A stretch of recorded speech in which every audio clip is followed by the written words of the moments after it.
रात पीहू को नींद नहीं आ रही थी। खिड़की के बाहर वही रहस्यमयी रोशनी अब भी चमक रही थी।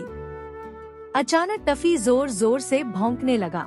टिंकू ने खिड़की से बाहर देखा और डर गया। बरगद के पेड़ के नीचे मिट्टी अपने आप हिल रही थी। मिट्ठू बोला, कुछ गड़बड़ है। अचानक पेड़ के पास तेज आवाज हुई। पीहू डर गई और बोली, मम्मी को बुलाओ। लेकिन टिंकू बोला, अभी रुको, पहले देखते हैं। दोनों चुपके से बाहर निकल गए। मिट्ठू और टफी भी उनके पीछे चले गए। तभी पीछे से आवाज आई, इतनी रात को कहाँ जा रहे हो? वो नानी थी। दोनों डर गए। नानी बच्चों को बरगद के पेड़ के पास ले गई। उसकी जड़ों के पास मिट्टी चमक रही थी। तभी मिट्टी हिलने लगी और धीरे धीरे बाहर निकला एक पुराना लकड़ी का संदूक। खजाना, टिंकू बोला। संदूक पर ताला लगा था। तभी मिट्ठू पेड़ की शाखा से एक छोटी चाबी नीचे गिरा देता है। टिंकू ने ताला खोला, लेकिन अंदर कोई खजाना नहीं था। उसमें थी पुरानी तस्वीरें, एक डायरी और पौधों के बीज। पीहू ने पूछा, ये क्या है?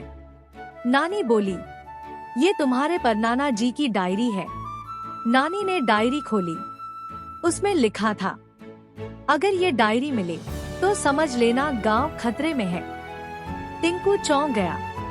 फिर नानी ने बताया, बहुत साल पहले कुछ लोग इस गांव के सारे पेड़ काटना चाहते थे, लेकिन तुम्हारे परनाना जी ने गांव बचा लिया था। उन्होंने कहा था, जिस दिन लोग पेड़ों की अहमियत भूल जाएंगे, उस दिन पेड़ों के बिना खेतों की खुशबू और शाम की ठंडक दोनों उजड़ जाएंगे। अगली सुबह गांव में बड़े ट्रक आ गए। उनके साथ था महेश सेठ। वो आमों का बाग काटकर होटल बनाना चाहता था। गोलू बोला, नानी वो लोग पेड़ काट देंगे।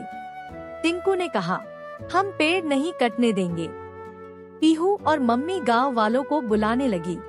टिंकू ने सबको डायरी दिखाई। उसमें परनाना जी की तस्वीरें थी, जहां वो छोटे पौधे लगा रहे थे। तभी एक बूढ़े गांव वाले ने कहा, अगर ये पेड़ नहीं होते तो आज हमारा गांव भी नहीं होता। धीरे धीरे पूरा गांव बच्चों के साथ खड़ा हो गया। उधर महेश सेठ मशीन लेकर बाग काटने पहुंचा, लेकिन इस बार पूरा गांव पेड़ों के सामने खड़ा था। ये पेड़ नहीं कटेंगे। महेश हंसने लगा और गुस्से से बोला, तुम लोग मुझे रोकोगे? तभी टिंकू बोला, हाँ। तभी अचानक आसमान में बादल छा गए। तेज हवा चलने लगी और एक विशाल पेड़ मशीन पर गिर गया। मशीन बंद हो गई। महेश डर गया। नानी बोली, प्रकृति हमेशा अपना बचाव करना जानती है। महेश वहां से भाग गया। पूरा गांव खुशी से झूम उठा।